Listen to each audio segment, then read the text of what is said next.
be a very low scoring 17-10 type of game. Yeah, I could see that. I don't see the Texans having a whole lot of luck against the Broncos on offense. Especially in That's gonna be Denver. rough. Yeah.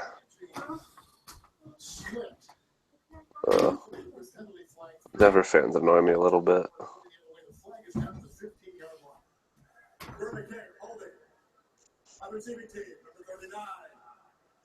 What do I see?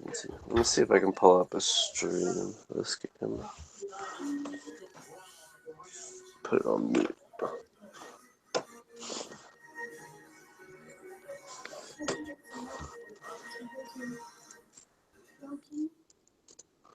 What's the deal with Anthony right now?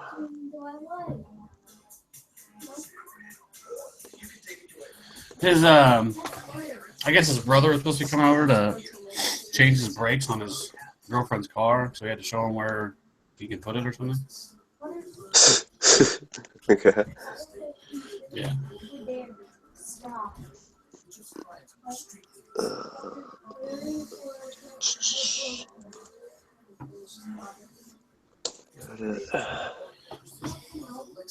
Do we go till kickoff? Is that kind of what we're doing? Yeah. Okay, cool.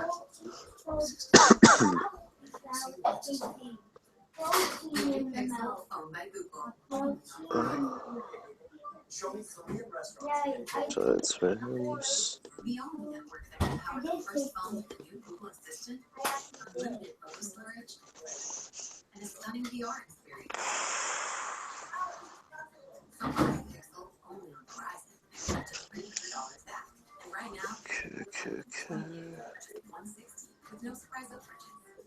Okay. Almost done.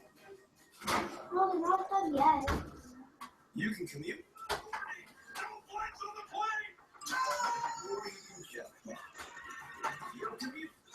We got serious game. Serious XM. Road happy. With Duty Honor and There we go. All right. Got the stream up. Got everything else going. NFL Network. Anything can happen on Thursday. Thursday Night Football. Thursday at 8. Only on NFL Network. The fuck? I know how to spell mine.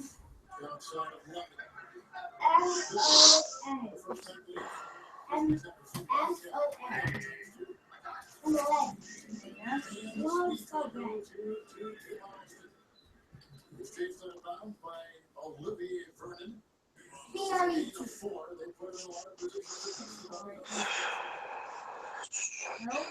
I said correct.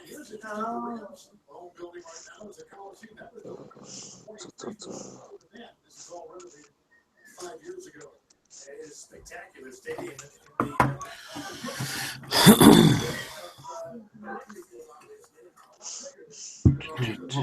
I'll be right back while we're waiting. Sure.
Back, bitches. Kevin is gone now.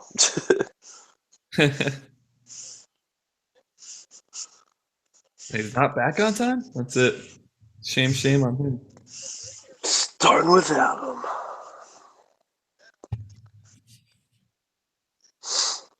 Yeah, actually, let's do that.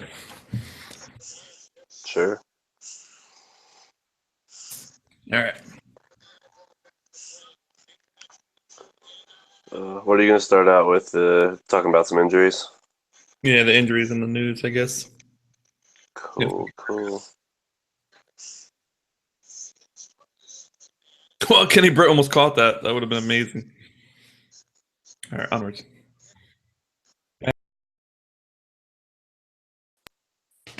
We're live. Awesome. Hey, everyone, and welcome back to the Game Day podcast brought to you by thefantasyauthority.com, the show that is dedicated to you and your questions. We're here to get you prepared for your day of fantasy football. Of course, Thursday night game already happened. We had a Sunday morning game that is in progress between the Giants and the Rams. Full disclosure, I completely forgot about it until about 10 minutes ago. It looks like to be a bit of a snoozer. Morning. I don't know. Zach, have you been watching it? How's this game been so far? I just tuned in, and apparently it's a snoozer. It looks that way. Third quarter, about halfway through the third quarter, Giants and Rams are all tied up at 10. Kevin, who will be joining us shortly, said before that really it was two defensive touchdowns, sort of. The Rams got theirs on offense, but like their defense recovered it in the red zone. So, yeah, offense is not doing anything at this point in time. Hopefully, you didn't start a lot of Giants or a lot of Rams. I tell you, Sterling Shepard's been killing me, man.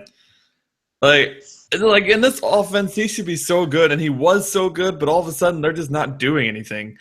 And suddenly, this dependable rookie has become very undependable. Wait, who are we talking about? Sterling Shepard. Shepard? Yeah, he looks real good out of the gate, and yeah, I mean, Eli Manning's just struggling right now. It's not pretty to watch. I mean, I love it as an Eagles fan, but as a fantasy owner of him in a couple leagues, it's been tough. He's not playing well. Yeah, I fell into the Eli Manning trap last year, and while he ended up having a good year towards the second half, like the first half, he was horrific, and I ended up picking up Carson Palmer, which was, admittedly a nice consolation prize there, but yeah, it worked out for you. I had Eli in a couple leagues last year too, and it actually worked out pretty well for me. I mean, he was consistently putting up like 18 points a game or something like that, and he's not even that player, and I just don't get it. He's got a better offensive line. He's got Sterling Shepard. He's got Victor Cruz back, and they are somehow worse. It doesn't make any sense to me.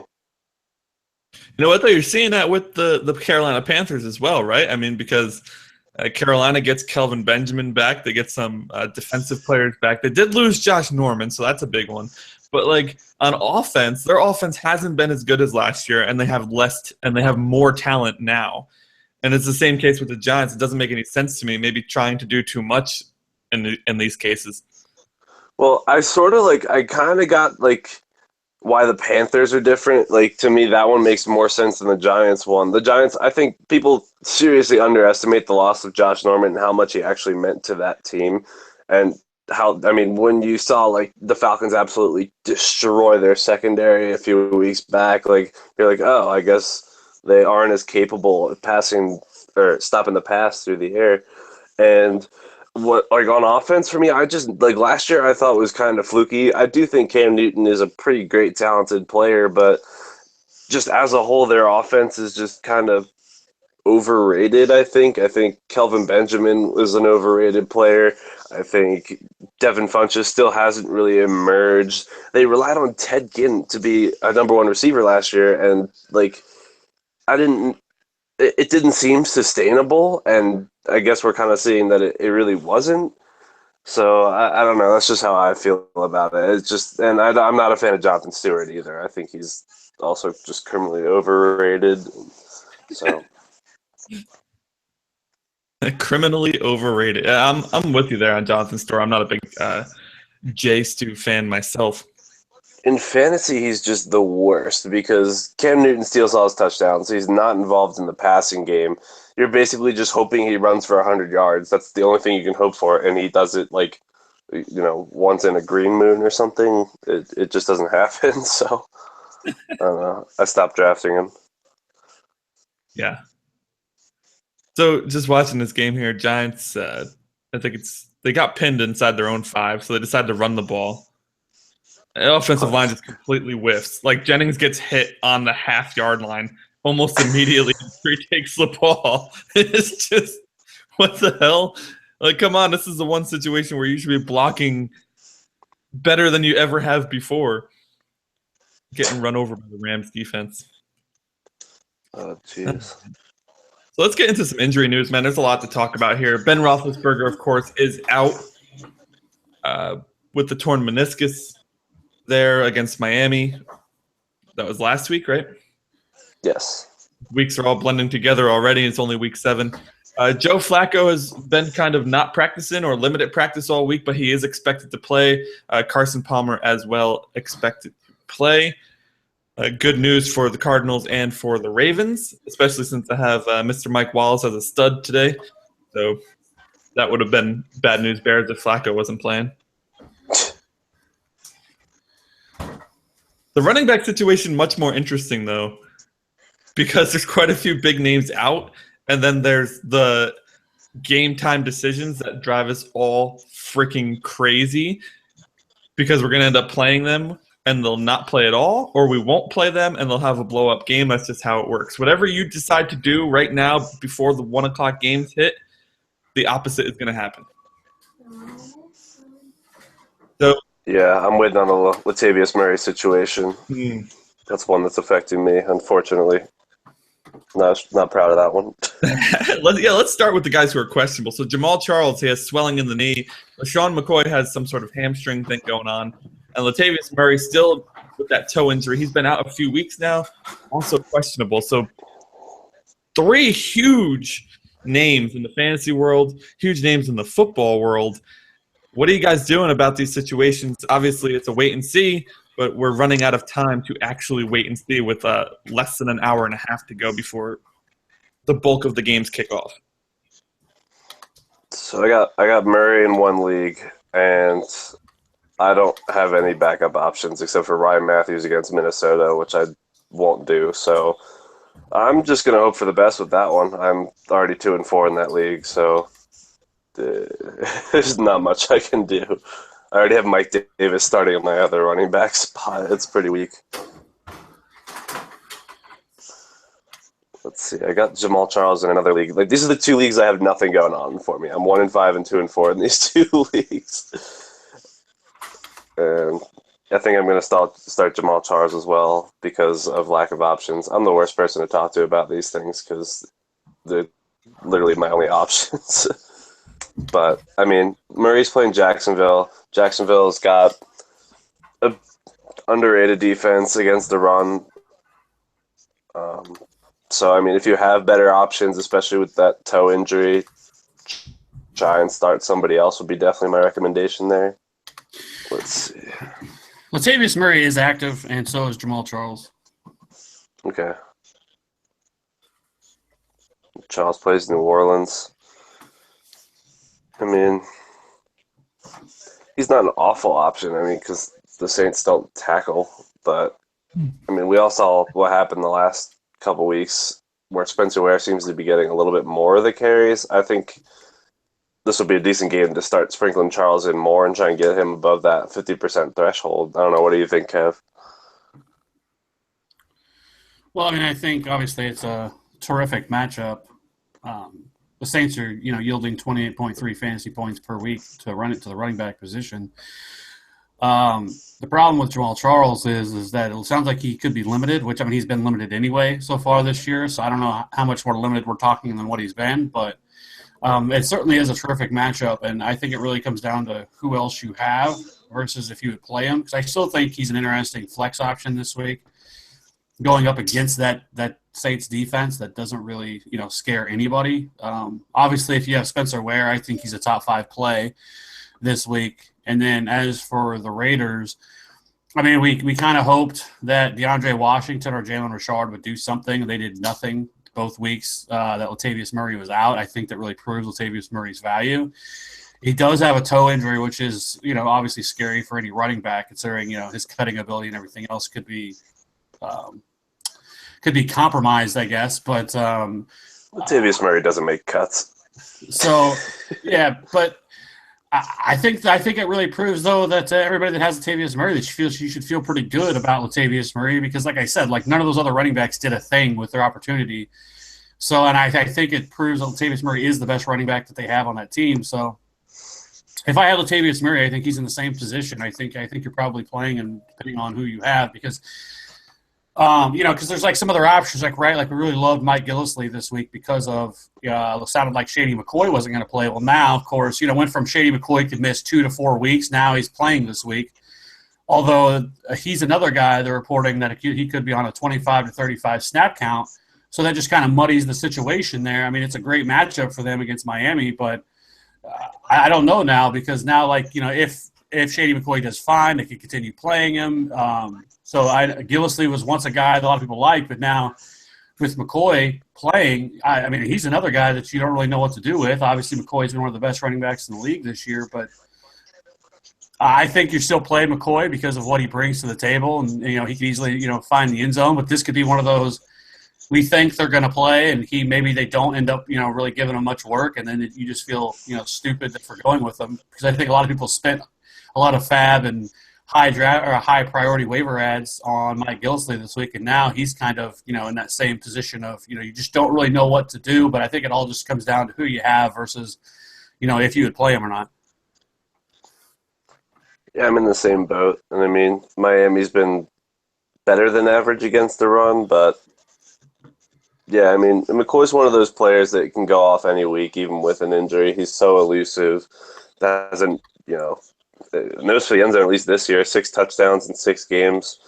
Granted, 3 of them came last week, but still, he's a guy, depending on who you have, I totally agree. Definitely worth a look to play. I mean, it's one of those guys that's just hard to take out of your lineup. Yeah, and the Dolphins' defense is beatable anyways. I mean, they haven't been all world against the run. They stopped Jeremy Hill, and then they did a decent job of stopping Le'Veon Bell last week too, but that whole Steelers offense just wasn't playing very well.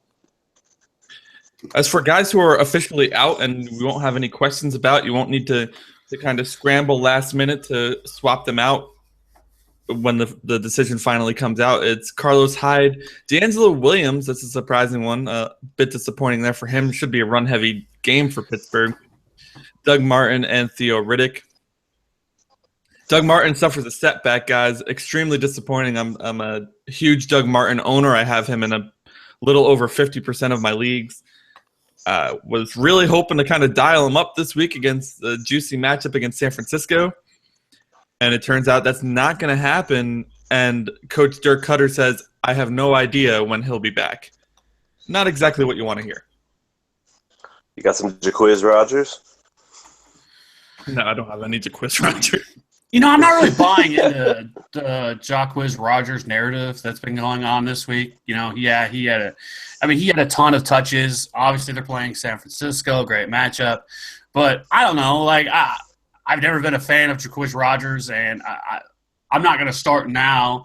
I think people are overvaluing him a bit to where I think what he can do.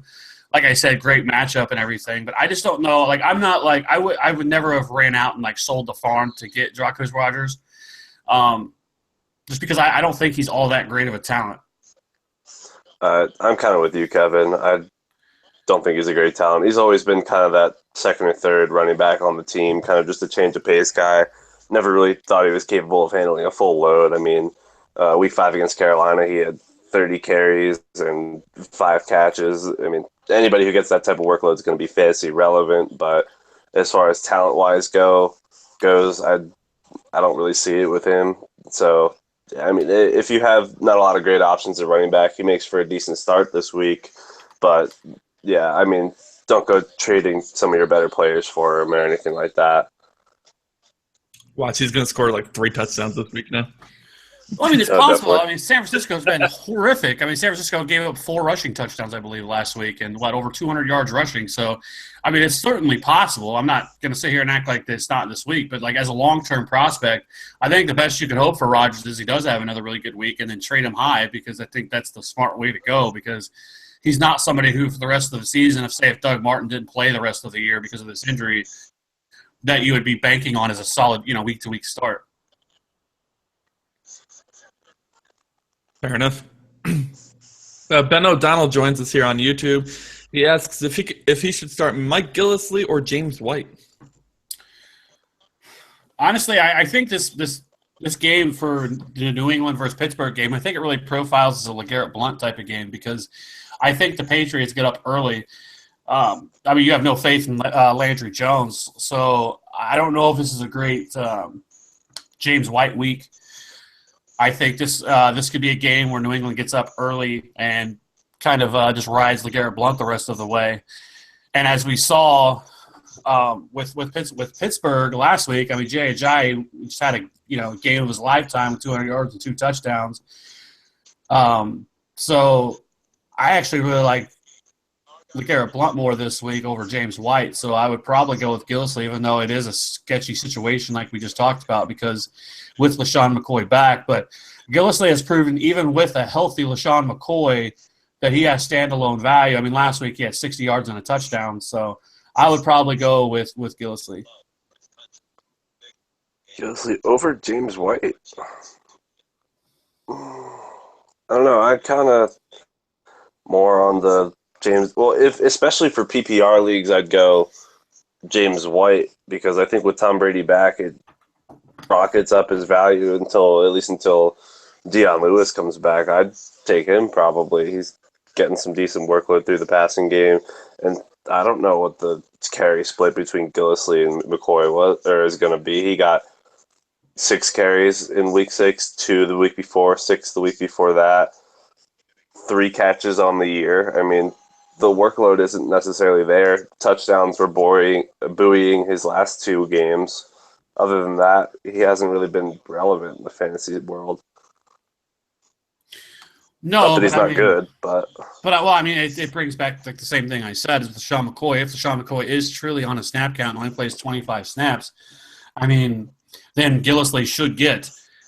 He should be the leading touch guy today out of the backfield, despite LaShawn McCoy. So, and like I said with James White, James White was as profiles better in a game that you feel like it's going to be somewhat high scoring and it's going to be relatively close. I don't think this is. I think the Patriots are 10.5 point favorites today against Pittsburgh, and if they roll through the first half, then you're going to see a heavy dose of LeGarrette Blount in the second half, which limits James White, and that's where my if Big Ben was playing today, yeah, I'd say James White all day. But without Big Ben and Landry Jones back there as quarterback, I think you're going to see the Patriots just roll this week. Oh, I completely agree. I don't know. I just still think the workload for James White, regardless, even in a half of football, could do potentially more damage than Gillislee. I don't know. I mean, kind of a toss-up, actually, when you really think about it. I think it could go either way. I am on the Blount bandwagon as well this week. Have him on my studs list over James White. I actually had James White written first, but then I kind of had the same idea that you did, Kev, is that, man, if these guys go up early, it's going to be the LeGarrette Blount show. And every time they try to run the clock out with Blount, he just ends up scoring. Like that's just what happens with the Patriots. It's ridiculous, and as a hater of the Patriots, it's frustrating. You also have Narrative Street this week with LeGarrette Blount returning to Pittsburgh. So, after they did him dirty, after he got in trouble with Le'Veon Bell as they got popped for marijuana. So I think this is his first game back playing against Pittsburgh after they cut him. So maybe he's a little extra motivated. Maybe Gillislee. I can see that as well. Yeah, Gillislee also facing his old team, but he wasn't done dirty. He was just cut. Yeah. So interesting thing coming across Twitter I just saw, guys. So Joe Flacco, while active, was not out there in warm-ups like he normally is. Ryan Mallett actually warmed up the wide receivers. So interesting tidbit there. Cautionary tale there for if you plan on starting Joe Flacco, you may want to find another option at this point in time because it's a very questionable situation similar to what we've been talking about with the running backs. Yeesh. Getting into the wide receivers here, lots of wide receiver injuries as well. John Brown fans will be happy to know that you don't have to worry about starting him or not starting him. He's doubtful, so you can go ahead and bench him. Jerron Brown is also questionable. Julian Edelman is questionable, but it's Patriots, so he'll play. Stephon Diggs is questionable. Robert Woods is doubtful. Steve Smith is doubtful. And Marcus Wheaton is officially out. Travis Benjamin owners, he is active. He was questionable most of the week. It looks like he will actually play today. You know, I think the interesting one there of all those guys, the John Brown being out, because I also, if Jerron Brown is also out, that could leave J.J. Nelson as sort of the deep threat there. And I think he makes for a very interesting, flex play in deeper leagues because of that. I know it's not the greatest matchup going at Seattle, but it is at home for Arizona, so I think that helps. And also, I guess you have to weigh, what can Carson Palmer do against Seattle? So that's obviously an issue. But as far as just a deeper league, J.J. Nelson makes for a very interesting play today. So this just came across from Fabiano actually. Moncrief and Dorsett both out today. Yeah, Chester is the fill-in receiver here. There's a lot of interesting value today at wide receiver because of some of these injuries. Chester Rogers, certainly another guy that you could look at going up against Tennessee. And another guy that a lot of people haven't talked about is with Robert Woods out, Justin Hunter could be the number one wide receiver going up against Miami today. And, for Buffalo, I mean, he did have a touchdown last week. And if he is, the number one wide receiver, he could easily be, could be a, low-end wide receiver 3. He has a touchdown in both games that he's played with Buffalo. He does. Surprisingly enough, the guy went from being cut by the Titans, cut by the Dolphins, and 2 touchdowns in 2 games with the Bills. Yeah, so I mean, he's one of those guys that have always had the physical traits, the physical tools. He's just never been able to put it together on the field. So I don't know, maybe a change of scenery will do him well. But as of right now, there really is nobody else there to take anything from him. So he could, like I said, could end up being the number one wide receiver and receive number one wide receiver targets. And if you have players on bye or maybe you're missing somebody or something like that, Justin Hunter is another very interesting flex play today. I just wanted to correct. I can agree with that. Go ahead, Sorry, Zach, I wanted to correct myself. I said Travis Benjamin was active, and he may very well be, but I meant to say Terrell Pryor. I'm getting my Rams receivers mixed up, I guess. Terrell Pryor is active today for the Browns. I don't have a status currently on Benjamin, but I can look that up in a second. Let's move on to the tight ends here, guys, as far as injuries go. It looks like Jordan Reed with that concussion is still out. Eric Ebron out for the Lions, and Dwayne Allen out for Indianapolis, again opening up the door for Jack Doyle. Jack or Jake? Jack? Jack. Doyle. So Jack Doyle and Chester Rogers show there in Indianapolis today. With Eric Ebron out, are we expecting another big day for Golden Tate? He kind of had a blow-up game last week. I added him in a league. He was dropped just speculatively because why not, right? I mean, after that type of performance. Yeah, I could see it happening. Well, so the bigger deal really isn't Eric Ebron. It's Theo Riddick being out, because with Theo Riddick being out, I mean Golden Tate really moved into the slot, which is so perplexing to me because that's where Golden Tate has produced is out of the slot. He's never been an outside threat, and this year they've played him almost exclusively through the first 3 or 4 weeks out of the slot. And obviously we know it didn't work. And then finally with Theo Riddick and Eric Ebron out, he finally got work out of the slot and he blew up. And so this week, I think you're going to see Josh Norman seeing a lot of Marvin Jones, which opens up Golden Tate once again. And so I think Golden Tate is a solid wide receiver 2 this week, going up against a better than what most people believe secondary out of Washington, but I still think that he's probably the guy to own at home, for the Lions. Yeah, I can get on board with that as well. I mean, he'll go up against, let's see, take a look at our cornerback chart. He's going up against Kendall Fuller, who's played decent out of the slot. But, yeah, I mean, we've all seen what happens when Golden Tate starts to get the ball rolling. I mean, he's struggled in the past, but not to the point where he struggled this year. And he's had some great years, 90-plus catches a couple years in a row. So, yeah, I think maybe last week was the game where he got going, and it just rolls from here on out. It was hard to understand, but when you look at it from where he was playing, because, I mean, as an Eagles fan, I can kind of relate because we have Nelson Aguilar and Jordan Matthews, and Jordan Matthews is a pretty good slot receiver minus his inability to catch the ball sometimes. But it kind of limits Nelson Aguilar's ability to produce because Aguilar's also kind of like got that slot receiver mold. And I always thought like if they moved Matthews outside and Aguilar in, he'd have a lot more success from the slot since he's that quick, good route running type of receiver. He's just not a burner or has the big body to shield from those bigger cornerbacks who generally play on the outside. So a very relatable situation there. I definitely think Golden Tate's a good play this week and moving forward. All right, back on the Golden Tate bandwagon. I was one of the people who cut Golden Tate, and I don't regret it. I almost missed Tyler Eifert here. He is actually active today, but we're obviously expecting him to be limited, right? But limited could still mean a touchdown for Eifert against Cleveland. I mean, Eifert was a touchdown machine last year. I have Eifert, and with all the lack of tight end options this week, and if I don't have another solid tight end, I'm probably going to start him just for that chance that he gets in the end zone.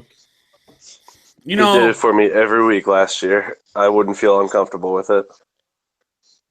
You know, one guy that I really sort of like, and I don't know why I keep doing this to myself in that game is Jeremy Hill. Here we go. Well, I mean, Cleveland's been horrible against the run. It's sort of the same narrative as what we talked about with New England, that if they get up early on them, then you could see, Jeremy Hill get a larger workload. And as we know, he does have a nose for the end zone. So I don't know, like, I don't feel great about it, but I think, as a flex, I think he's worth a look going against Cleveland. It's one of his better matchups you'll see all year.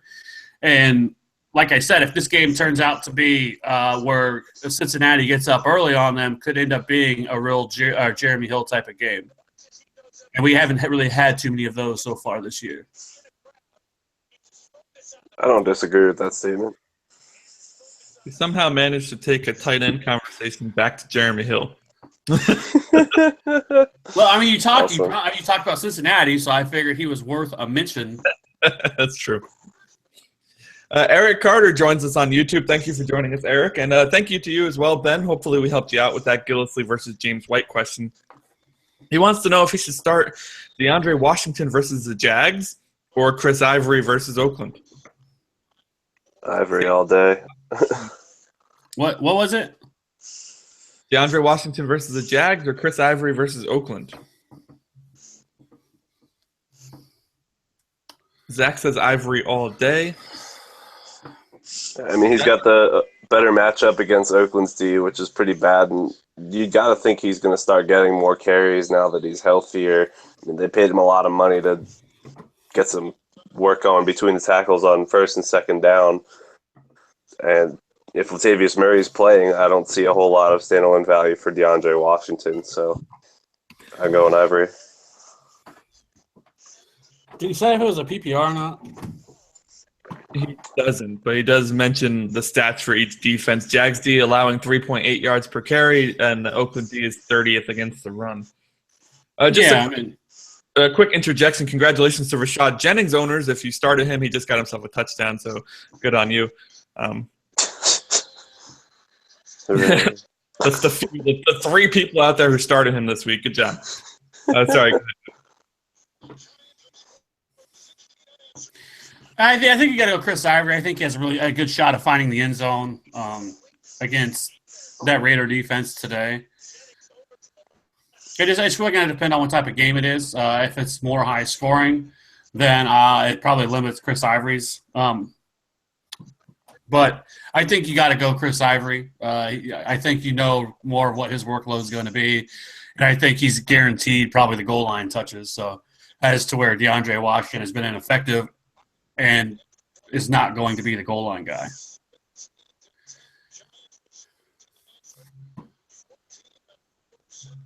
Absolutely. I'll go with Chris Ivory as well. Sorry about that. That wraps up the injury news for right now, guys. We will keep you updated throughout the show. We have about an hour left of the show. We go straight to kickoff. If any other injury news comes across the ticker here, we'll be sure to let you know. I have Twitter open. I'm sure these guys have Twitter open as well. Checking Roto World, checking the whole nine. Just to make sure we have you updated on who's going to play, who's not going to play, and so on and so forth. How about some streaming options, guys? Let's talk about streaming options. A lot of injuries this week. A lot of just not good matchups this week. And a slew of other reasons why you wouldn't want to play certain guys. A few questions in here as well. Let's start with the quarterback position. I don't see running back or wide receiver, but I think we should probably mention those as well, depending on how much time we have, because I think there's a lot of questions. Actually, first, let's talk about the Jamal Charles situation again. I know we mentioned it a little bit, but what are you doing as a Charles owner? Are you playing him and hoping for the best, or are you plugging in somebody? Like, free agent options include guys like we just talked about, Chester Rogers we talked about. There could be like a Pierre Garçon or a Jamison Crowder available they both have cake matchups against Detroit this week.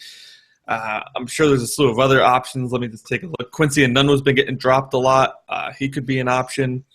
I'm sure there's some running back options out there. What are you doing about the Jamal Charles situation this week? Well, so like I said earlier, I mean, I have him in one league, and I'm pretty desperate for running backs in that league, so I'm starting him pretty much regardless. But, I mean, it's a cake matchup against New Orleans. Like I said, they're hopefully going to start getting him a little more involved, closer to that 50-50 split. I don't see him as that bad of a flex play, honestly, even if you have some good options. He's going to get some opportunities. Saints can't tackle. I say he's at least a flex option in pretty much regular, standard, and PPR leagues. I don't see anything wrong with that.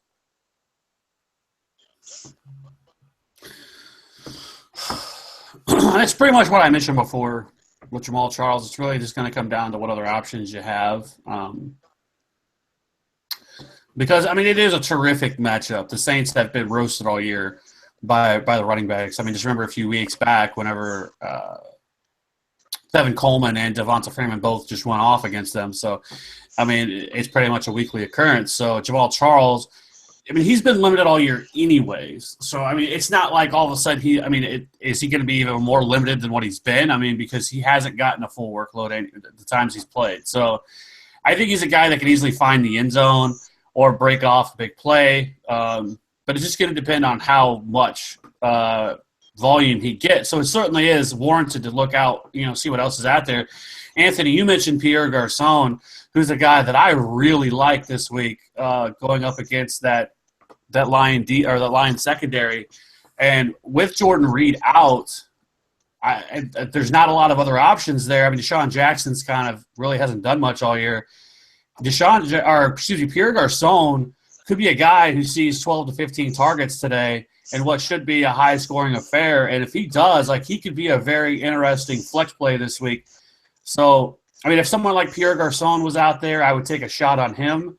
I mean, I would still play Charles over Chester Rogers. But, I mean, if Mike Davis is available from San Francisco, it doesn't make me feel great because Tampa's been pretty solid against the run this year, but he's supposed to be the starter this week. So maybe if he's available, maybe he's worth a start over Jamal Charles. But I don't know. I think I would just, hope for the best with Charles. Yeah. You'd start him over Garçon, you think? I think Garçon over him? Yeah, I think I would actually play Garçon over him just because I think it's a great matchup for the Redskins. And I think he's, like I mentioned with Jordan Reed out, it's kind of like, Jamison Crowder and Pierre Garçon. And I think Garçon could be a very interesting play today. I might start Garçon over Charles in a PPR. I don't think I'd do it in standard, though. Right. I mean, it's just going to be interesting, like I said, because, I mean, it's certainly possible the Chiefs don't give Jamal Charles any work. I mean, it really just going to depend on game flow, to be honest, because they don't really need to rush him back. They don't need to have him play. And with this game being in Kansas City, I don't know. It's really just going to depend on game script and depending on how that all plays out. Because I mean, they could easily just feed Spencer Ware and not give Jamal Charles, but 4 or 5 touches today. So it's very, very volatile situation. Yeah, I could see it being like that for a few weeks going too. It's kind of tough with that injury, and the Chiefs. I mean, as a fantasy owner, the situation is difficult to deal with, especially with how successful Spencer Ware has been this season. Yeah, like the impatience is quickly growing. You're just like, I spent a high pick on this guy. I want to play him, damn it.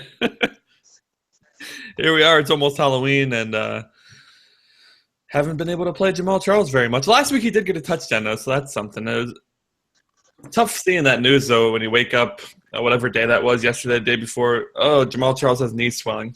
Great. Awesome. Freaking terrific.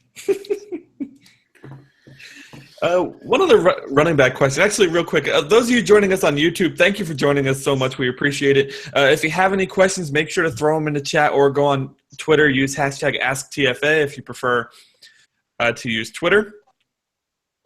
I did want to ask one more running back question, guys, something that I think many people will probably be juggling this week. Duke Johnson, a big week last week. He seems to be really kind of catching on as a great weapon there in Cleveland. Jerick McKinnon coming off, he's had some decent performances here. Now gets the Philadelphia defense that is they've been bad since the bye, right? They haven't been great. They have not been the Philadelphia defense we saw go 3-0 in the first 3. Duke Johnson also with a great matchup against Cincinnati. The question is, are you going with Duke Johnson or Jerick McKinnon this week? You want to take a stab at this one first, Kev? That's easy. It's Jerick McKinnon. I mean, like we've seen the last couple of weeks. Although the last time we saw him, he wasn't as effective as the week before. But he's going to get 65 to 70% of the touches, and that's the guy that I want. I do think it could be a decent week for the other option because of if they get behind, like we've mentioned. But I still want all the Jerick McKinnon with him getting the kind of workload that he's getting. This is another PPR standard one. In PPR, I'd probably go Duke because I mean, obviously Cleveland falls behind every week, and then Jerick McKinnon against Philadelphia's underrated run defense. Well, I guess they're kind of getting the recognition they deserve now, as good as a run defense. The only thing that would be kind of like a contributing factor for McKinnon is it looks like their defensive tackle Benny Logan, very good run stuffer, isn't going to play, which is kind of what I was talking about earlier with Kevin off the podcast about why Matt Jones was having so much success last week against the Eagles is because the Eagles were playing a lot of nickel packages because of those Redskins 3 receiver sets and taking Michael Kendricks off the field and Benny Logan off the field Benny Logan because of the injury and Kendricks because they put Ron Brooks as a slot corner in. But this week, I don't see the Vikings running out a lot of 3 receiver sets, so that should be a little bit more Michael Kendricks this week if he plays. I think he was questionable last time I checked. But Benny Logan being out is not good. Bo Allen's a good defensive tackle, but Benny Logan's one of the top 20 defensive run stuffers in the league as far as defensive tackle interior defenders go. So that could be good news for Jerick McKinnon. In a standard league, I'm taking McKinnon definitely. I think I wouldn't either PPR or standard, but I mean, Philadelphia has been middle of the road against the run. I mean, I think they're 15th in the league, giving up 104.6 yards per game on the ground. So, I mean, they haven't been this all-world elite unit, so far this year. I think they're beatable on the ground. So, yeah, I mean, like you said, I mean, with Duke, he certainly could be, but with Terrell Pryor back, with actually playing this week, I don't know. I mean, with him, Gary Barnidge, there's other options there. Duke Johnson hasn't been getting the sort of volume of targets that he did last year. So I think that's a little concerning. I do like Duke, but I would certainly go, like I said, Jerick McKinnon. I think Jerick McKinnon's a nice RB2 this week. All right, good stuff, guys. Good stuff. So Jerick McKinnon over Duke Johnson. If you have both and you don't have any other options. I'd feel pretty comfortable going with both great matchups for both guys this week. Duke Johnson a little more, a little more up and down than McKinnon, but they're both a little risky, I would say. So streaming options, guys, quarterbacks. We've had some injuries, right? Big Ben out. Aaron Rodgers finally woke up on Thursday against the Bears defense that was actually playing pretty well. So he's off the table as a what the heck do you do with Aaron Rodgers conversation. That's no more.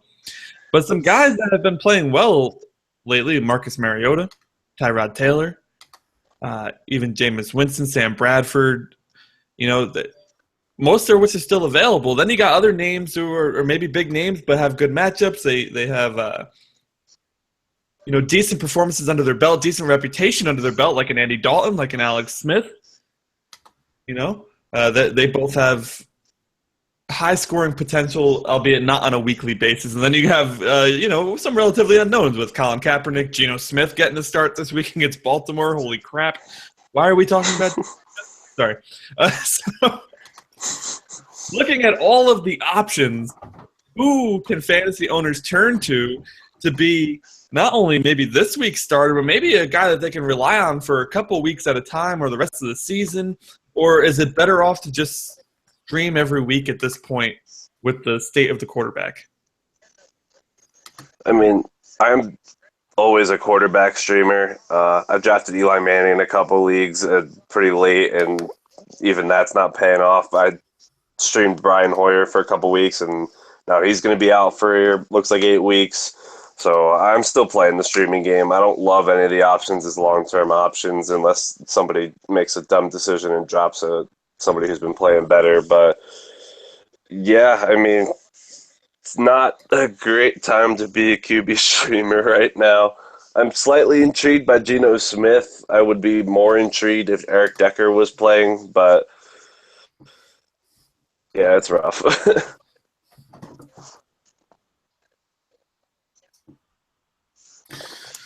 Yeah, I think when you talk about streaming options this week at the quarterback position, you have to start with probably Marcus Mariota as being probably the favorite. Has really, after really struggling the first 3 or 4 weeks of the season, has really turned the corner.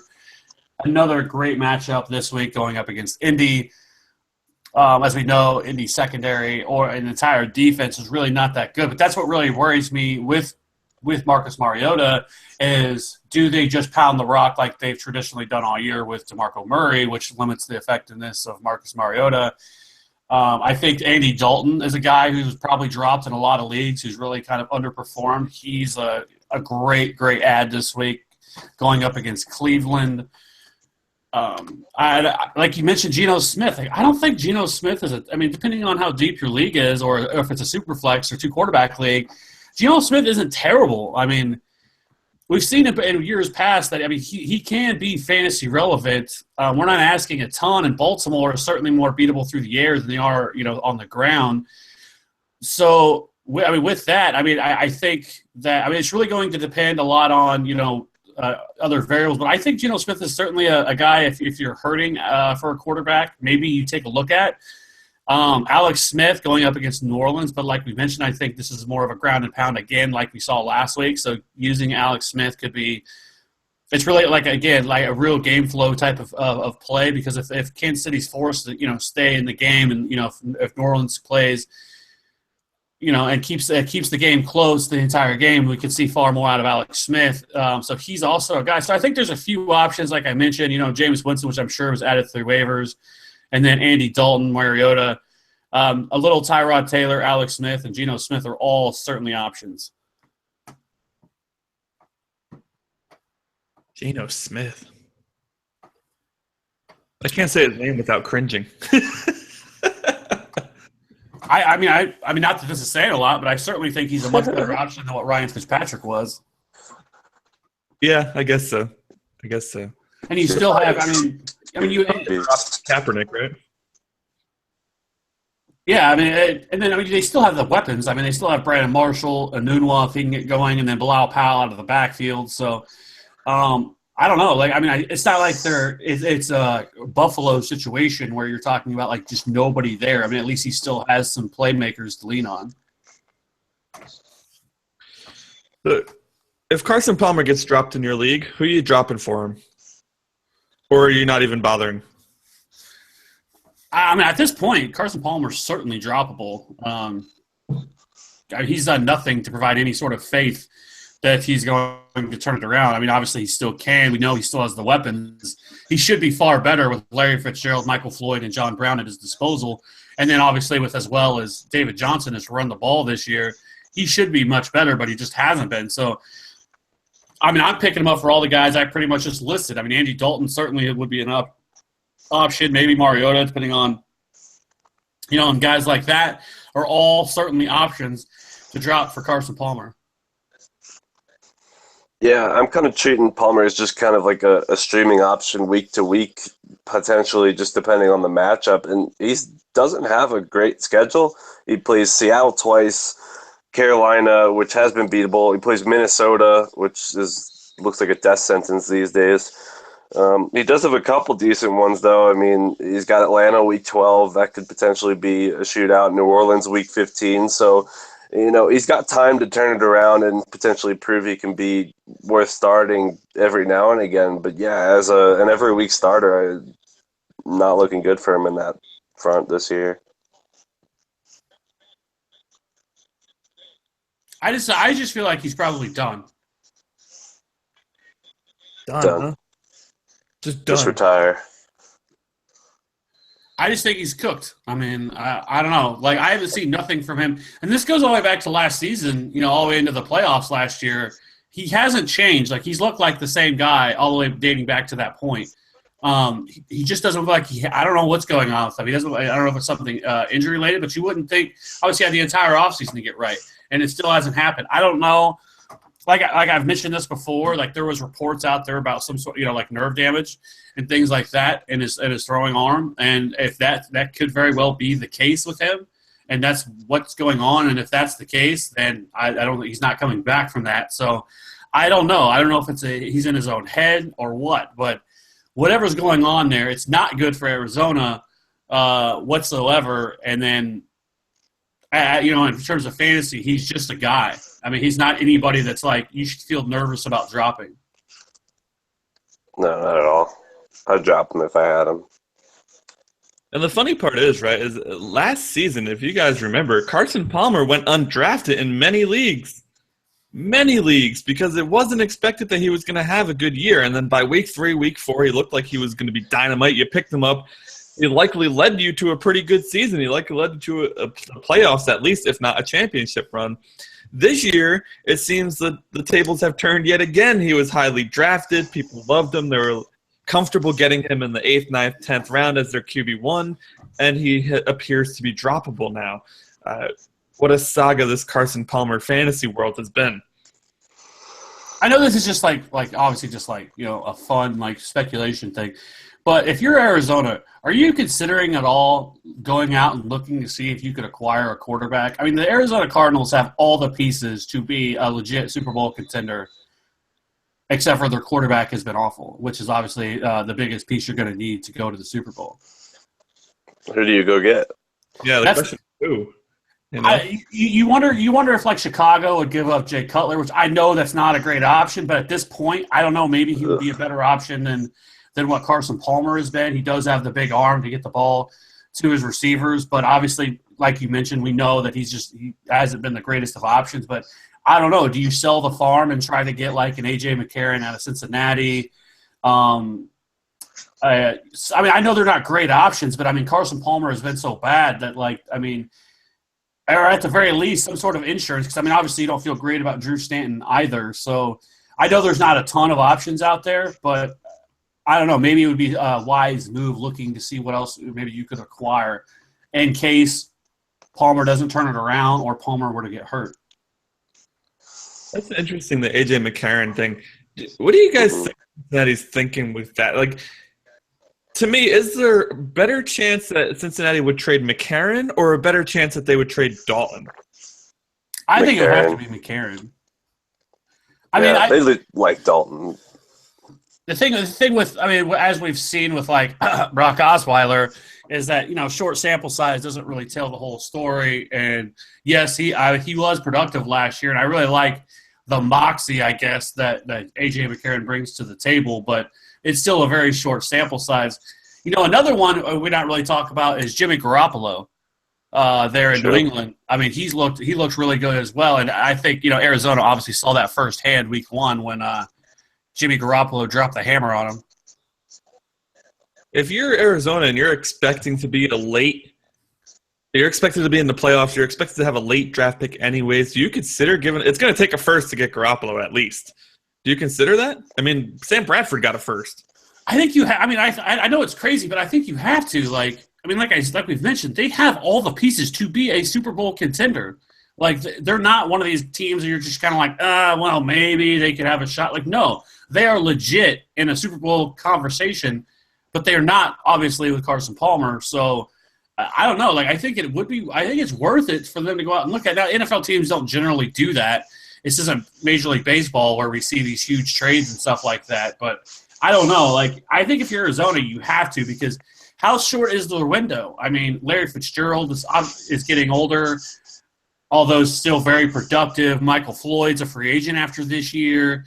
So, I mean, I don't know. Like, I think teams don't have a large window, and so if you're going after it, maybe it's the move you make. I kind of agree. And one thing, I don't know, if I was New England, I'd ask for a lot for Jimmy Garoppolo, especially from Arizona, knowing that could very well be a Super Bowl matchup come down the line. You don't want to make that trade, then see Jimmy G across the field and have to be worried about that. You'd rather, leave it up to somebody else to try and beat the Cardinals to get to the Super Bowl. I mean, if they're willing to give up 2 firsts, I think you got to make the trade. Just a first, after seeing what Sam Bradford fetched, seems like not enough. I think you definitely are going to need more than that if you're Arizona. And, I mean, it's got to be draft capital. I don't know how many players you can really part with there. But, I mean, this is obviously all speculation, and it probably never happened. But it's an interesting situation to discuss because I agree. I don't think they're a Super Bowl contending team with Carson Palmer right now. I agree. If it's 2 first-round picks, I'd probably still make that move. And these teams have made, trades before. The Chandler Jones for Jonathan Cooper and a second-round pick this offseason, so they're familiar with each other. They've made the transactions before. I think if you're Arizona, there's no guarantee that you're going to be able to get a quarterback in the draft, especially picking where they pick more often than not. So if you can get a guy like Garoppolo for 2 firsts, and your team is already built to go, similar to Minnesota thought their team was built to go to the Super Bowl, so they made the trade. I think Arizona has to definitely consider it. What did they give up for Palmer? They gave up quite a bit for Palmer, right? Guy who was pretty much out of the league, and they gave up all this stuff for him. I'll try and find it. I was looking at just Carson Palmer's career stats, and when you look at all prior years versus last year, I mean, last year really seems like an outlier. He hadn't thrown more than 30 touchdowns prior to 2015 since 2005 in his second year in the league. He's thrown 20 interceptions 3 years out of his career, 20-plus interceptions, I should say, an 18 interception year. His quarterback rating was the highest it had ever been at 104.6. He only had one other year above 100. Most of the rest of the years they're in the 80s. So it's just, I don't know. It just definitely seems like last year was kind of fluky with the rest of his team around him being as good as it was.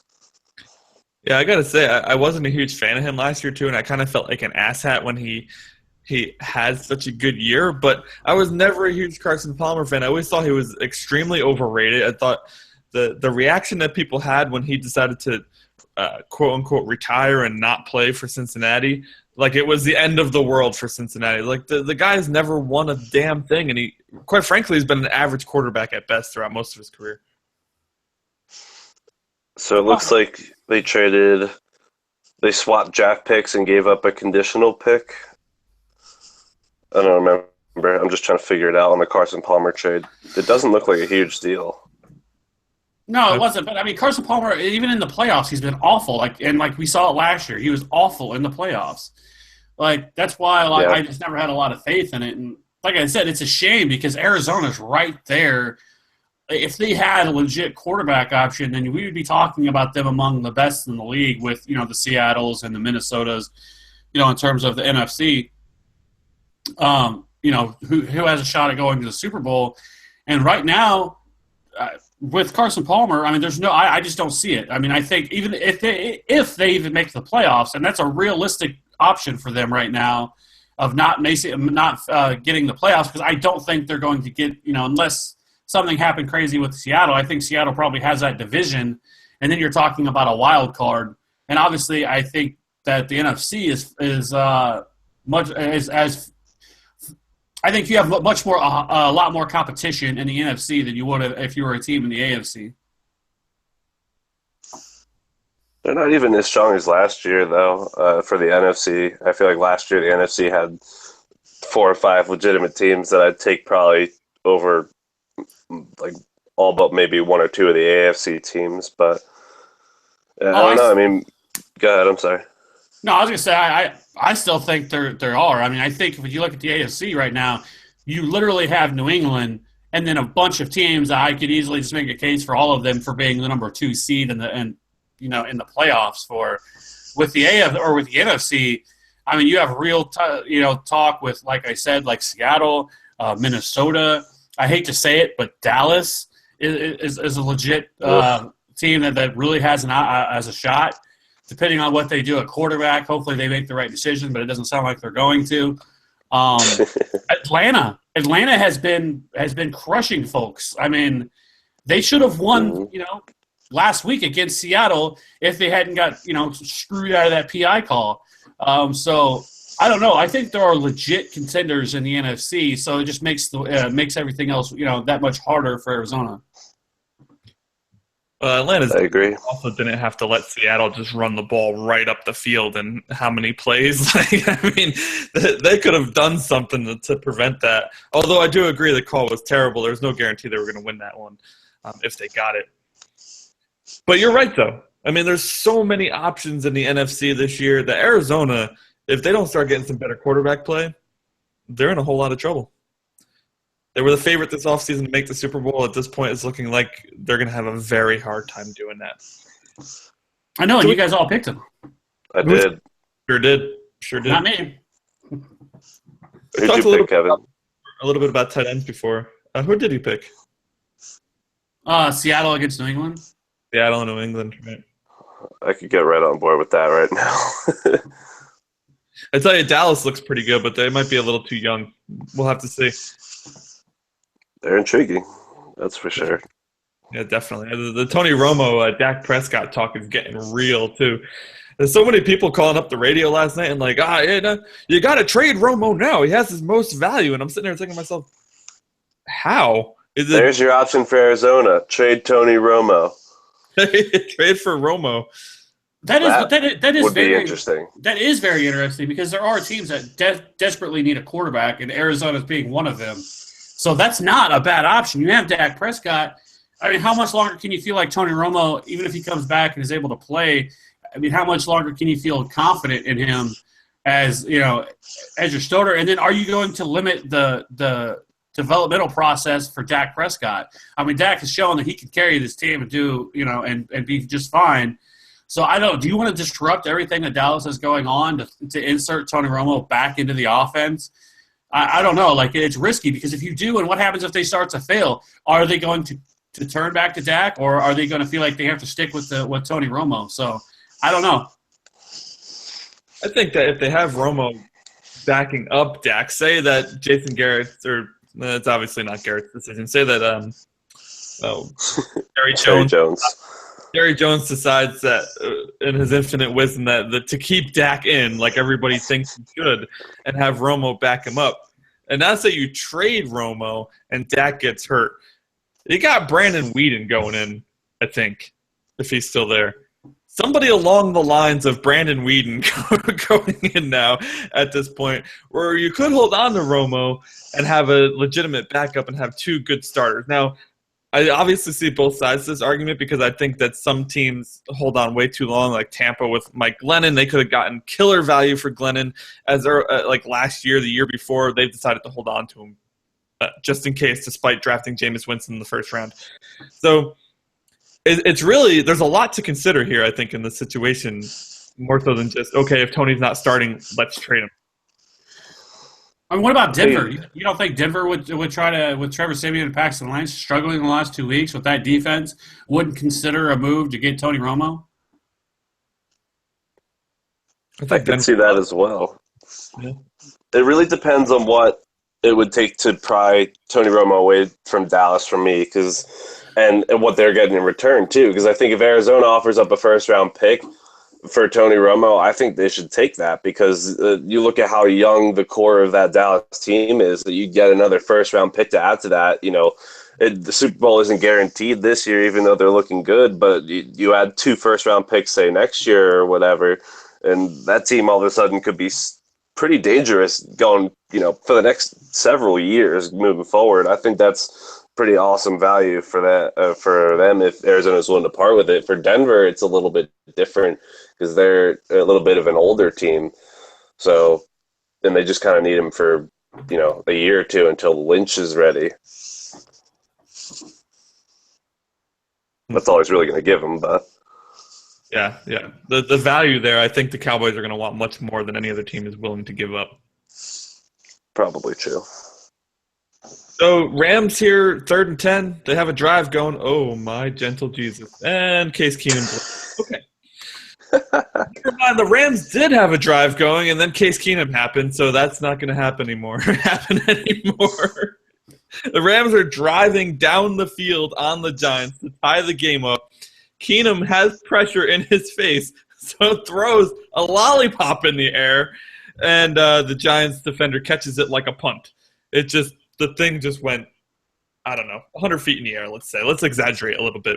Just comes right down in the end zone in the Giants defender's hand. Less than 30 seconds to play, so the Giants are going to walk away with a W.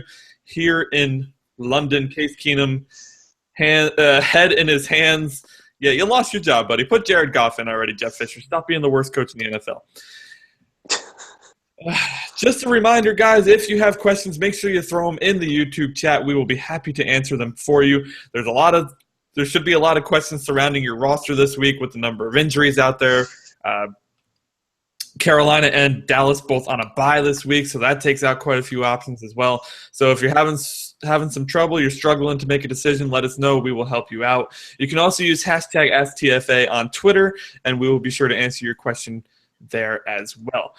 Just looking back at Twitter, guys, we do have a couple of questions on the Twitter sphere. First one comes from Ryan Marcone. Pierre Garçon versus Detroit or Larry Fitzgerald versus Seattle? I think I go with Garcon there. I mean, Fitz does work out of the slot, but Jeremy Lane's been pretty solid out of the slot as well. I'd probably go Garcon for the reasons we talked about earlier because Jackson will grab Darius Slay for most of the game, and Garcon just roam free against the rest of Detroit's secondary. So I go there. I don't know about you, Kev, because I know you were pretty strong on Garcon. It was Garcon. What was the other option? Larry Fitzgerald against Seattle. Oh yeah, you gotta go. I gotta start Larry Fitzgerald. Gotta start Fitz. Zach going with Garcon. I really want to go with Garcon too, but Fitz is a huge part of that offense, man. And while Garcon has been a huge part the past 2 weeks, there's Deshaun Jackson and Jamison Crowder and the whole who the hell is going to get the ball. Like it's not. I don't think it's the same situation. Like I know there's a lot of options in Arizona, but it's very clear to anybody who watches that Fitzgerald's the one, right? I mean, as soon as they hike the ball, he's looking at Fitzgerald. If he's not open, then to the next guy. I don't know if that happens with Kirk Cousins in Washington. I think it's more of a who's supposed to be the guy on this play sort of thing. It's true. But I think the answer there, we're probably going to lean Fitz on that one. A tougher question than it would have been a couple weeks ago, though. Oh, definitely. At Western Subs comes out and says, in a non-PPR two running back league, he needs to pick between Uh, Gosh, what is he saying here? Hold on, let me try to read this and decode the question. Okay, so he currently has Lamar Miller, C.J. Anderson, and Marvin Jones in the 2 running back spots and the flex. He wants to know if he should switch out any of those for Tevin Coleman or Mike Gillislee. Tevin Coleman or Mike Gillislee? They might consider switching out Anderson for Tevin, you think, right? Yeah, against San Diego for Tevin Coleman. Yeah, I'd feel comfortable with that. Houston's run D is pretty strong. CJ Anderson's looking like he's getting into more of a timeshare with Booker. Yeah, I'd probably throw Coleman in instead of CJ Anderson.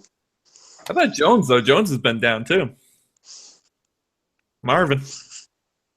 Starving Marvin. I didn't hear what the question. I'm sorry. What'd you say? Yeah, so Marvin Jones is in the flex. Would you rather replace Marvin Jones with Tevin Coleman or C.J. Anderson with Tevin Coleman? I'd replace CJ Anderson. I like Marvin Jones has got a tough matchup too with Josh Norman, but it being 1 touchdown changes that for me, and I don't know. I just don't like what's happening to CJ Anderson in Denver right now. Would you consider starting both Coleman and Gillislee instead of those 2? I really don't like Jones's matchup this week, personally. Yeah, I don't love it either. I don't know. I hate going into starting situations like with the Gillislee McCoy thing where it's the snap count deal, which could turn into anything. It's I just usually those are the types of situations that I usually just punt on. If you don't know, it's better just avoid it altogether. Is usually my rule of thumb. So I'd probably stick with Marvin Jones and Tevin Coleman would be my ways to go. It burns you just as many times as it doesn't, but I just don't like the headache. Yeah. Anything to add, Kev? I mean, if I was going to rank him, it'd be Marvin Jones and Tevin Coleman. All right, so Tevin Coleman and for C.J. Anderson then would be the response there. Good stuff, fellas. If anybody else has any more questions, remember, ask TFA on Twitter or right here in the YouTube chat. We'll be happy to get to them for you. I know we usually have a few latecomers, guys. The past few weeks, we've had guys coming in the last 15 minutes and trying to get their questions in. That's the last second. So prepare for that again this week. Usually the regulars tend to come back right before start, especially with a football game on. Everybody's watching football, not listening to the show. Oh, wait, we're doing the same thing. So let's get into some tight end flex options here. Tight end position has been atrocious this year, and with the injuries to Reed, Ebron, and Allen this week, it gets even worse. So who should the fantasy players be adding? Jack Doyle with Dwayne Allen out looks like a good option to me. Cameron Brate looks like a pretty good option there going against San Francisco. Anybody else, and what are the expectations for those 2, and anybody else you might be high on this week? I could get on board with both of those guys. Super sneaky flex play. I don't really recommend it, but if you're completely out of options, CJ Fedorowicz has looked pretty good the past 3 weeks. CJ Fedorowicz, tight end for the Texans, because they usually roll with 2 tight ends with Fedorowicz and Ryan Griffin, and Griffin's been out. So Fedorowicz has kind of been stealing more targets than Denver's not a great matchup for him there, but as a what the heck tight end, I need one. Not awful. He's owned in 6.1% of ESPN leagues, so he's almost definitely available. Let's see who else. Vernon Davis has been getting a lot of touches lately. I wouldn't recommend him though, just because he's old. Just because he's Vernon Davis. I tell you, the guy I like this week is Gary Barnes. Barnes has been getting a workload here. Cody Kessler hasn't looked that bad at all. And Cincinnati just got shredded by the Patriots tight ends, which I know it's the Patriots tight ends. It's a different story than usual, but it did show that they are susceptible to letting up points to the tight end. I'm riding high if I have Gary Barnes this week. I'm right there with you. I'd roll with him.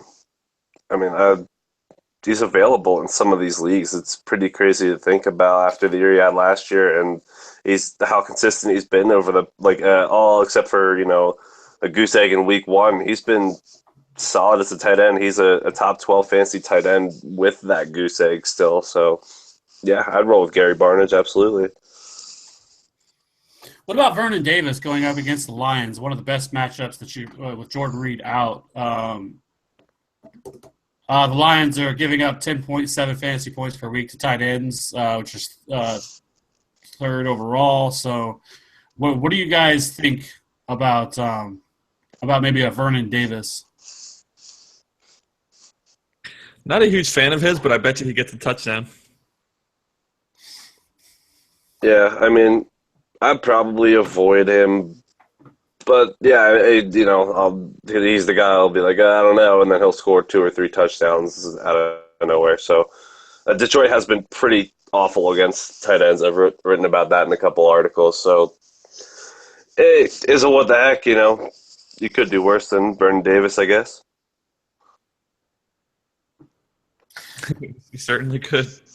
And there was one more guy I wanted to mention. Not somebody I would play this week because of matchup, but I always like to be forward thinking and looking ahead versus being waiting till after the guy goes off. But I don't know, people may call me crazy, but I sort of like Dorial Green-Beckham moving forward.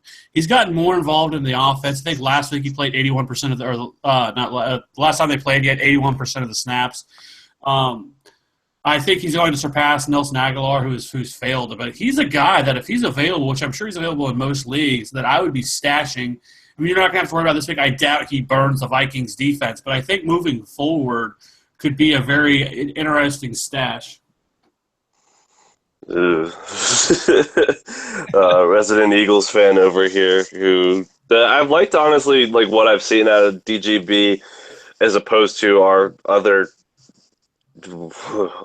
attractive options, Josh Huffs of the world.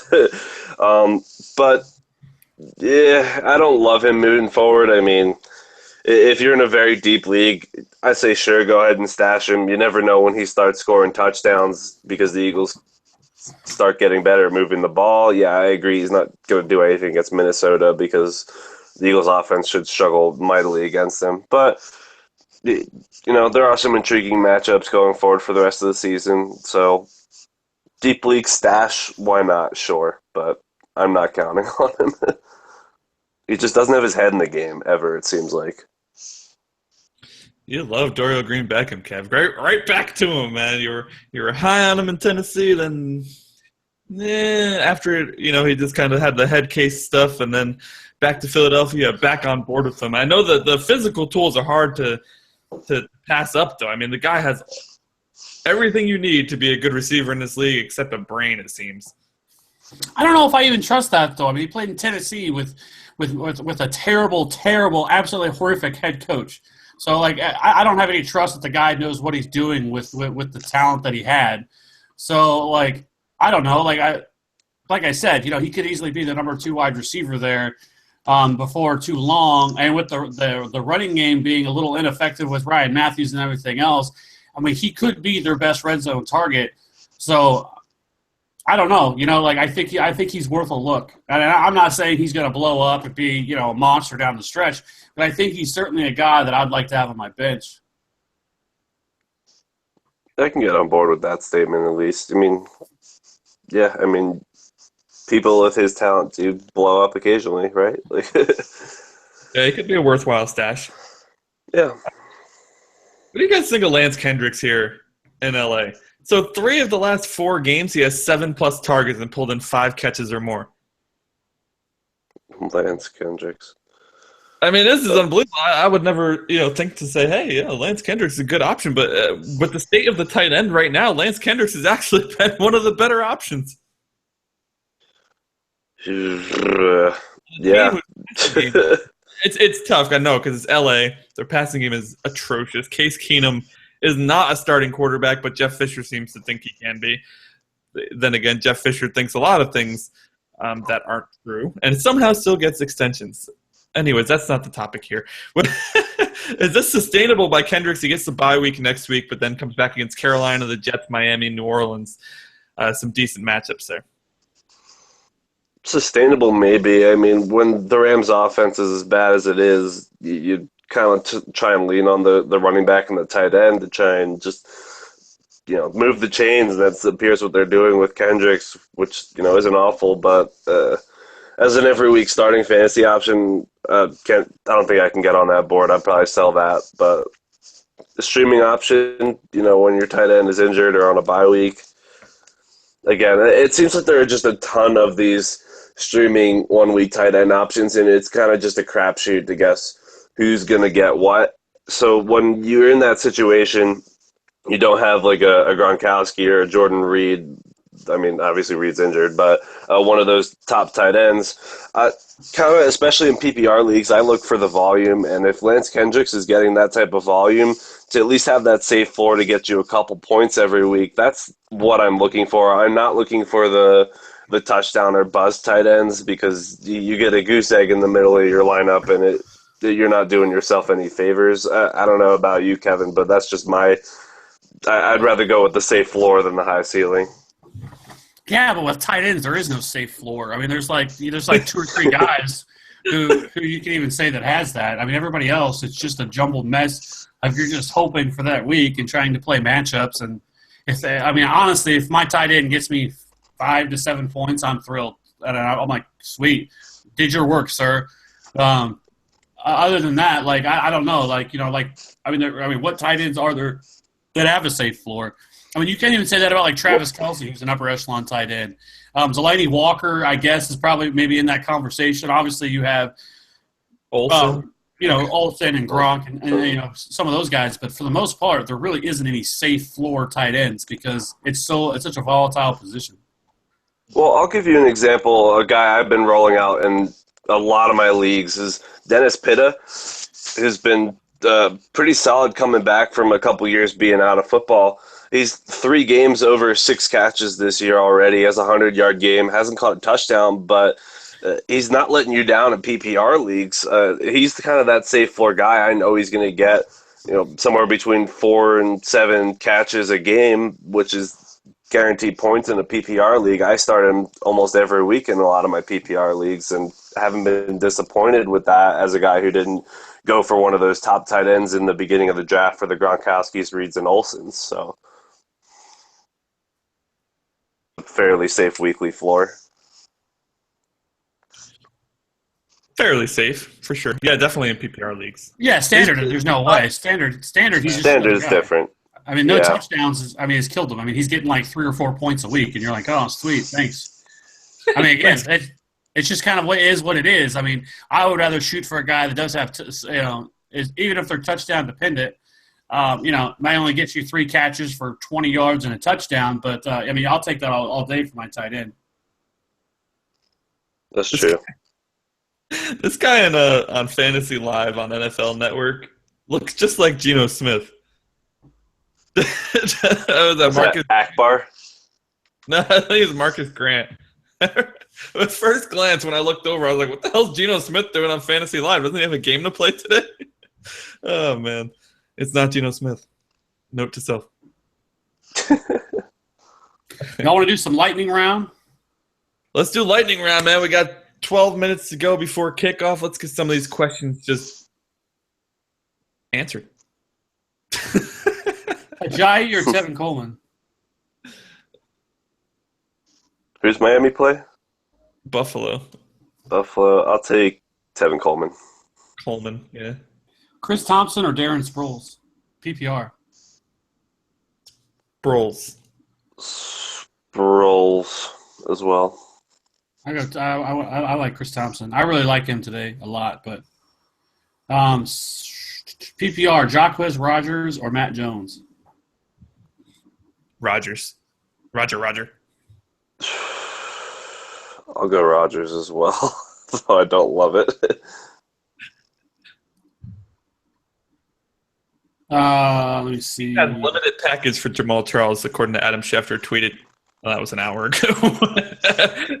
Apparently, Jamal Charles is a limited package today.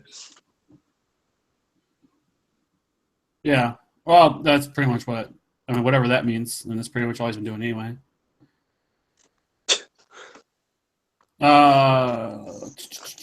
Ingram or Tevin Coleman?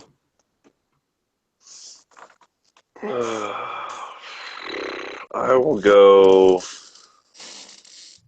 Ingram. I agree. Stephon Diggs or Hunter Henry? Hunter Henry again. Henry's looked great. I might go Henry. Yeah, I'm going Henry. So tough though. But pick one of the three: Isaiah Crowell, Lamar Miller, or Terrence West. Isaiah Crowell, Lamar Miller, Terrence West. One of the three? Yeah. God. Matchup-wise, but I'm still sticking with Miller, I think. I think I'd probably go Miller as well.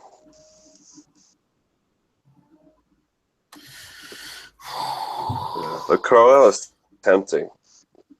He is tempting, but yeah. Try not to overthink that one. Yeah. Crowell's been pretty solid this year. Yeah, but Denver's defense hasn't been that good against the run this year either. Their pass defense is what keeps them in it.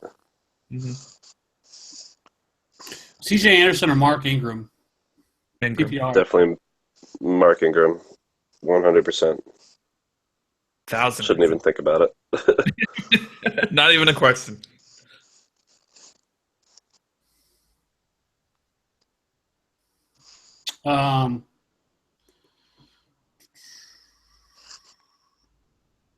Jerick McKinnon or Jeremy Hill?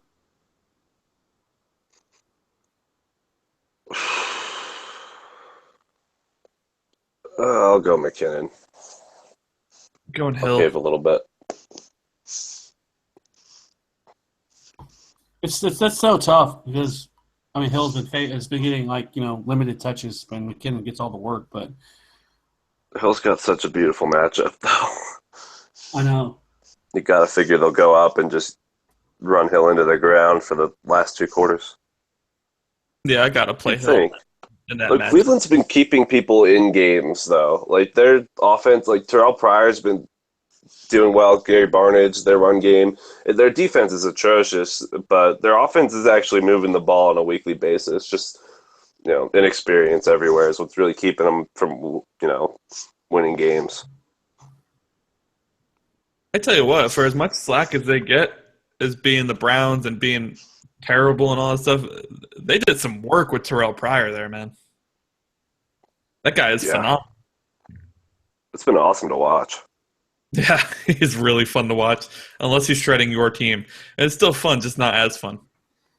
Very true. Mariota or Phillip Rivers? These guys got the questions today. Ooh, Huh? Rivers versus Atlanta. In Atlanta, though. Mariota against Indianapolis in Tennessee. I'm going to go with Mariota. Really? Yeah, I like him. I think I'm going to go Rivers, but I feel like I could be wrong on that one. Mariota's looked good the past couple of weeks. He has, but I'm taking Phillip Rivers. And what should be an absolute shootout? Okay, of course, every time you expect it to be a shootout, it probably doesn't happen. But I'm going Phillip Rivers. And Indy's defense is not anybody. Their defense is god-awful. Not that Atlanta's pass defense has been great either, but I don't know. I'm riding the hot hand here with Mariota. Gio Bernard or Gore? Gio. Yeah. Is it PPR or standard? Does it matter? He's playing Cleveland. I guess that's fair. Here's an interesting one for flex. Marvin Jones, Jamal Charles, or Terrence West? I tell you, down on West last week, and he proved me wrong. I'm gonna go with the hot hand again. I'm gonna go with Terrence West. It's actually probably going to say the same thing. Probably go Terrence West there. I think I'll go Marvin Jones. I know he doesn't have the best matchup either, but Terrence West going up against the Jets, who have been pretty formidable run defense so far this season. Like, I don't know. Like, I think this is where that hot streak ends for this week because, he certainly could, but I don't know. Like, it's not a great matchup for him. Obviously, we know Jamal Charles. So Marvin Jones, I don't know. Like, I would prefer to say Kim over the other two options, just because of that. I don't like any of those options.